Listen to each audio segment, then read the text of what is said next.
Civilians lived in this building in Mykolaiv. Many of them remained trapped under the rubble after it was hit by Russian shelling early on Thursday. Rescuers pulled out this 11-year-old from the debris of his home.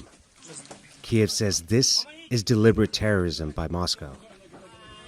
A residential building was also hit in Belgorod, a southwestern Russian city bordering Ukraine. This resident describes hearing 2 explosions.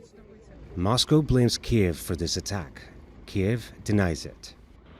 But as its troops push on east, more testimonies emerge of how devastating this war has been on civilians.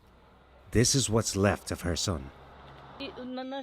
There's no house which was not damaged by the Russians. Everything there, everything. It was a disaster, a complete disaster. There was not a single peaceful day. We were hiding in the shelter and planting in the garden when there was no shelling.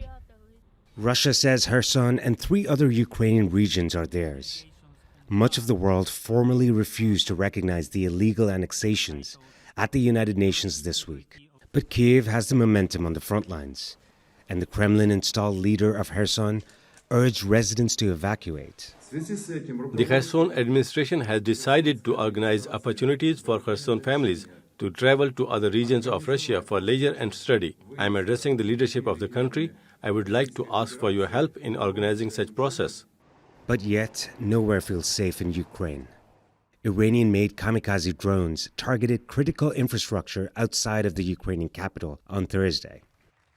The Ukrainian president reminded the West that they only have 10% of the air defenses they need.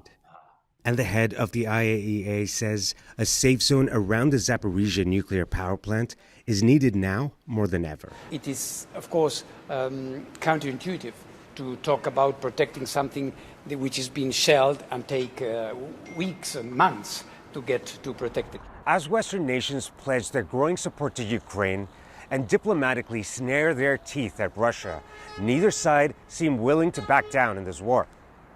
And with it, the prospects of a resolution seem more and more distant. Rahul Radhakrishnan, TRT World, Kiev, Ukraine.